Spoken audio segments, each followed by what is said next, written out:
എന്താ സംഭവം അറിയില്ല, ഞാനിപ്പോ എത്തിയുള്ളൂ. ഇന്നും കിട്ടിയില്ലേ? കിട്ടി. എന്തായിരുന്നു വിഷയം? 10,000 മുകളിൽ വോട്ടുകൾ ഞങ്ങൾക്ക് അവിടെയുണ്ട്. ഞങ്ങളുടെ വോട്ടുകൾ ഈ രണ്ടുപേർക്ക് കൊടുക്കാൻ ഞങ്ങൾ തയ്യാറല്ല. ഞങ്ങൾ മത്സരിക്കാതിരുന്നു കഴിഞ്ഞാൽ ഇതിൽ ആര് ജയിച്ചാലും BJP അവർക്ക് വോട്ട് കച്ചവടം നടത്തി, അവർക്ക് വോട്ട് മറിച്ചു കൊടുത്തു എന്നൊരു ആക്ഷേപം ഉണ്ടാവും. ഞങ്ങൾ സ്ഥാനാർത്ഥിയെ നിർത്തുമ്പോൾ ഞങ്ങൾ മുന്നണിക്ക് ഒരു സ്ഥാനാർത്ഥിയെ കൊടുക്കുകയോ പൊതുസമ്മതനായിട്ടുള്ള സ്വതന്ത്രരെ നിർത്തുകയല്ല ചെയ്തത്. BJP ചിഹ്നത്തിൽ ഞങ്ങൾ ഒരു സ്ഥാനാർത്ഥിയെ കൊണ്ടുവന്നു. ഞാനും അതന്നെ ആലോചിക്കുന്നത്. BJP ചിഹ്നത്തിൽ ഏറ്റവും കൂടുതൽ സ്ഥാനാർത്ഥിയെ നിർത്തി എന്നുള്ളത് ശരി തന്നെ. നോമിനേഷൻ കൊടുക്കുന്ന അന്ന് രാവിലെയാണ് പുള്ളി BJP ആയത്. അതുവരെ BJP എന്ന് പറഞ്ഞാൽ പുള്ളിക്ക് വിദൂരത്തിലുള്ള എന്തോ ഒരു കാര്യമായിരുന്നു. മറുപടി ഉടനെ വേണം.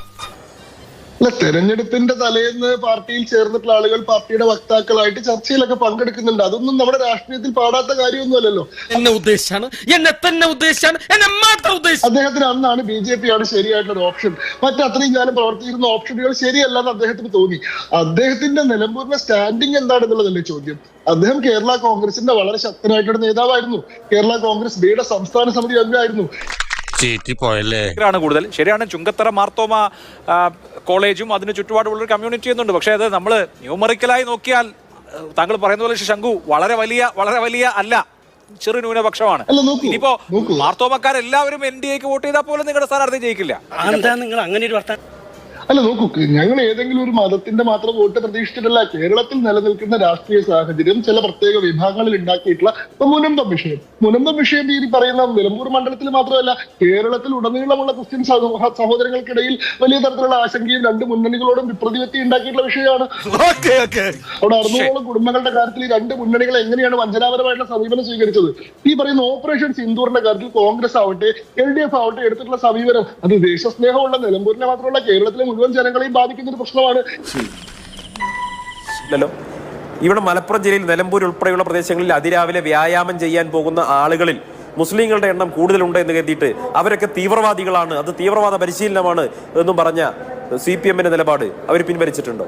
അപ്പൊ ആളുകളെ മുഴുവൻ തീവ്രവാദികളാക്കാനും വർഗീയവാദികളാക്കാനും സമൂഹത്തിൽ ഇസ്ലാമോഫോബിയ സൃഷ്ടിക്കാനും വേണ്ടി CPM കേരളത്തിൽ RSSനേക്കാൾ വലിയ RSS ആയിട്ട് പണി നടത്തുന്നു.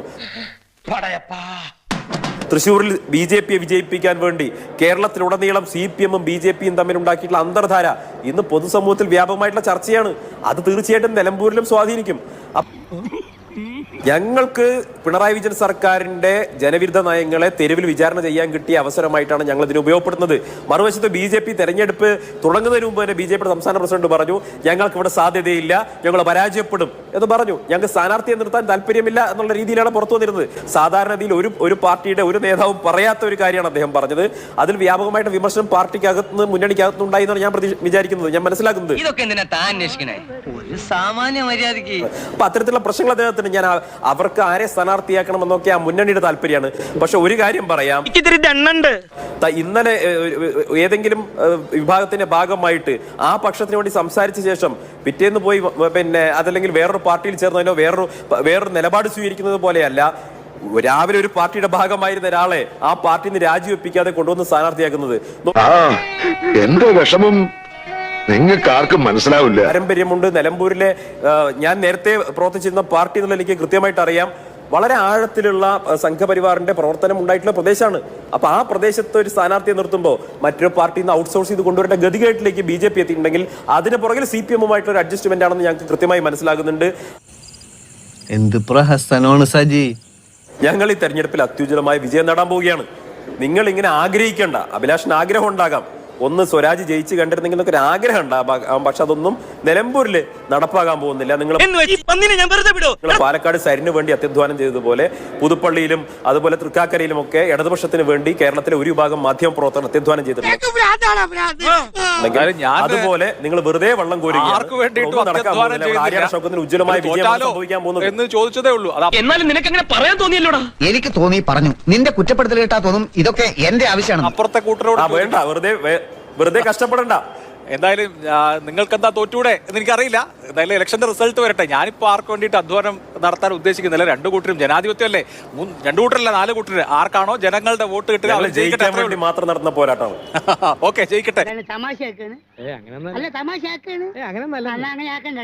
സാഹചര്യം വെച്ചുകൊണ്ട് അതൊരു ചതുഷ്കോണ മത്സരമാണ്. 4 പാർട്ടികൾ പങ്കെടുക്കുന്ന മത്സരമാണ്. ഇതിന്റെ സാഹചര്യങ്ങൾ എപ്പോഴും തിരിഞ്ഞു വന്നിട്ടില്ല. നിങ്ങൾ ഈ ചർച്ചയിൽ പറയുന്നു 5-ാം തീയതിക്കുള്ളിൽ മാത്രമേ ഈ തെരഞ്ഞെടുപ്പിന്റെ ശരിയായിട്ടുള്ള ചിത്രം പുറത്തു വരൂ എന്നാണ് ഞാൻ പറയുന്നത്. കാരണം PV അൻവറിന്റെ കാര്യത്തിൽ ഇപ്പോഴും വ്യക്തത ഉണ്ടായിട്ടില്ല. PV അൻവറുമായിട്ട് ഒരു ചർച്ചയും ഇനി ഇല്ല എന്ന് VD സതീശൻ പറഞ്ഞതിന് ശേഷമാണ് രാഹുൽ മാങ്കൂട്ടത്തിൽ അദ്ദേഹത്തെ വീട്ടിൽ പോയി കണ്ടത്. അവിടെയാണ് പ്രശ്നം എന്ന് പറഞ്ഞത്. അതായത് അവർ ഇപ്പോഴും പ്രതീക്ഷിക്കുന്നത് PV അൻവറെ അനുരഞ്ജനത്തിലൂടെ തങ്ങളുടെ പാളയത്തിലേക്ക് കൊണ്ടുവരാൻ സാധിക്കുമെന്നും ഒരുപക്ഷെ PV അൻവർ പത്രിക പിൻവലിക്കുന്ന സാഹചര്യം ഉണ്ടാവും എന്നുള്ളതാണ്. ആ ശ്രമത്തിൽ UDF ശ്രമിച്ചുകൊണ്ടിരിക്കുകയാണ്. നടക്കും ഒരു ഗതിയില്ലാതെ നീ പെരുവഴി കൂടെ നടക്കും. ശബരിമല പ്രക്ഷോഭത്തിന്റെ സമയത്ത് ശബരിമലയിലെ ആചാരങ്ങളെ നിലനിർത്തണമെന്ന് വാദിച്ചിരുന്ന ഒരു പക്ഷവും ആചാരങ്ങളെ പരിഷ്കരിക്കണമെന്ന് വാദിച്ചിരുന്ന ഒരു പക്ഷവുമുണ്ട്. ഈ രണ്ട് പക്ഷങ്ങളും തമ്മിൽ വളരെ ശക്തമായിട്ടുള്ള വാദപ്രതിവാദങ്ങൾ ഉണ്ടായിട്ടുണ്ട്. എന്നാൽ ഈ പക്ഷങ്ങളെല്ലാം ഏറ്റവും മുതിർന്ന ആളുകളെ വിമർശിച്ചതിന് ശേഷവും ആദർശത്തിന്റെ അടിസ്ഥാനത്തിൽ അതിനുള്ളിൽ തന്നെ ഉറച്ചു നിൽക്കുകയാണ് ചെയ്തിട്ടുള്ളത്. അന്ന് ഈ പറയുന്ന വിമർശകരെ മുഴുവൻ വിളിച്ചിട്ട് സംഘവയസ് എത്രയാണെന്ന് ചോദിച്ചിരുന്ന, സംഘാദർശം എന്താണെന്ന് പഠിപ്പിച്ചു കൊടുത്തിരുന്ന ആളുകൾ തങ്ങൾക്ക് സീറ്റ് കിട്ടിയില്ല എന്നുള്ള കാര്യം പറഞ്ഞ് രാത്രിക്ക് രാത്രി വേറെ പാർട്ടിയിലേക്ക് പോയിട്ടുണ്ട്. നമ്മൾ ഈ നാണം കേട്ടല്ലോ. തനക്ക് നാണം ഉണ്ടായിട്ട് വേണ്ടടോ നാണം കെടാൻ. നാണം കെട്ടവനെ. പക്ഷെ പ്രസ്ഥാനത്തിനുള്ളിൽ ഉറച്ചു നിന്നിട്ട് അന്ന് വിമർശനം ഉന്നയിച്ച ആളുകൾ അതേ ആദർശത്തിന്റെ പാതയിലൂടെ സഞ്ചരിക്കുകയാണ്. മരണം വരെയും ഒരു മറ്റൊരു പാർട്ടിയിലേക്കോ മറ്റൊരു സംഘത്തിലേക്കോ പോയില്ല എന്നുള്ള ഉറപ്പുണ്ട്. ആ ഉറപ്പിന്റെ പേരാണ് നിലപാട്.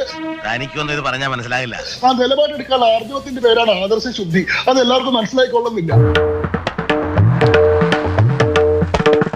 സൈദ്ധാന്തികമായിട്ട് അഭിപ്രായങ്ങൾ പ്രകടിപ്പിക്കാൻ സ്വാതന്ത്ര്യം ഉണ്ടെങ്കിൽ പോലും ഞങ്ങൾ അങ്ങനെ ഒരുമിച്ച് പോകാൻ നിലപാടിന്റെ അടിസ്ഥാനത്തിൽ അല്ലെ അങ്ങനെ ഒരു തീരുമാനം എടുത്തു. അതാണ് നിലപാട് എന്നാണ് പറഞ്ഞത്. ഈ നിലപാടുകൾ ഇങ്ങനെ ഉറച്ചതും മാറാത്തതുമാണ് എന്നൊക്കെയാണ് പറയുന്നതെങ്കിൽ അത് അടിമത്തമാണ്. അയ്യന്റെ മോനെ, ആ അടിമത്തത്തിനും ചെരുപ്പ് നോക്കി കൊടുക്കാനും ഞാൻ തയ്യാറല്ല എന്ന് പറഞ്ഞുകൊണ്ട് തന്നെയാണ് അതിൽ നിന്ന് ഇറങ്ങി വന്നിട്ടുള്ളത്. ഞാൻ പരസ്യമായി എന്റെ നിലപാട് പ്രഖ്യാപിച്ച് ഇറങ്ങി വന്ന് മറ്റൊരു പാർട്ടിയുടെ ഭാഗമായിട്ടാണ്. ഇതിങ്ങനെ എല്ലാ ചർച്ചകളിലും വന്ന് BJPയുടെ നേതാക്കൾ ചൊറിയാൻ വേണ്ടി പറയേണ്ട ഒരു കാര്യം കാലം കുറയായി. ഭാരതപ്പുഴയിൽ ഒരുപാട് വെള്ളം അതിനുശേഷം ഒഴുകിപ്പോയി.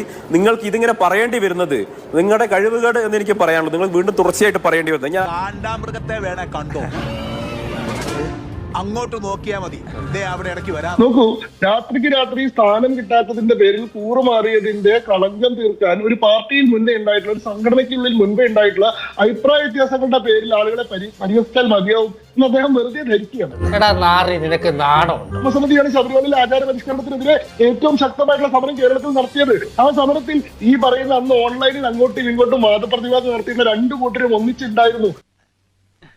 അന്ന് ഇവരെക്കാൾ വലിയ സൈദ്ധാന്തികനായി ചമഞ്ഞുകൊണ്ട് ഇവരെല്ലാം വിളിച്ചുകൊണ്ട് സംഘത്തിന്റെ ആദർശം പ്രസംഗിച്ചിരുന്ന ആളുകളാണ് ഒരു രാത്രി തനിക്ക് സ്ഥാനം കിട്ടിയില്ല എന്നുള്ളതിന്റെ പേരിൽ നേരെ കൂറുമാറിയിട്ട് മറ്റൊരു പ്രസ്ഥാനത്തിലേക്ക് പോയത്.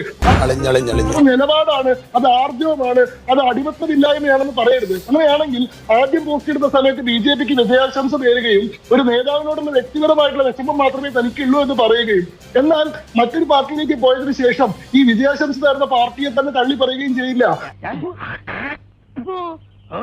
ആദ്യത്തെ പോസ്റ്റ് എടുത്ത സമയത്ത് തന്റെ അമ്മ സംഘത്തിന് കാര്യാലയം നിർമ്മിക്കാൻ വേണ്ടി ഭൂമി നീക്കി വെച്ചിട്ടുണ്ട്, അത് ഇപ്പോഴും കൊടുക്കാൻ തയ്യാറാണെന്ന് പറയുകയും, കൂറുമാറിയതിനു ശേഷം ഞാൻ സംഘത്തിന്റെ ആദർശത്തെയും സംഘത്തിന്റെ പ്രചാരകന്മാരെയും മുഴുവൻ തള്ളി പറയുന്നു എന്ന് പറയില്ല.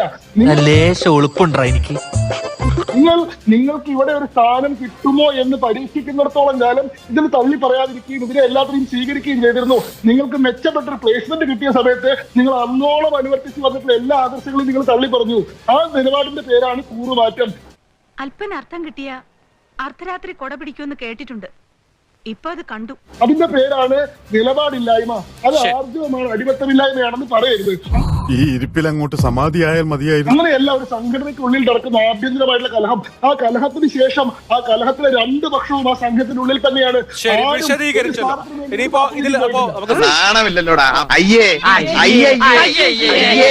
ഈ കിട്ടുന്നതിലേക്ക് എനിക്ക് സന്തോഷമേ ഉള്ളൂ. ഇനിയും കിട്ടാൻ വേണ്ടി ഞാൻ പ്രാർത്ഥിക്കാം.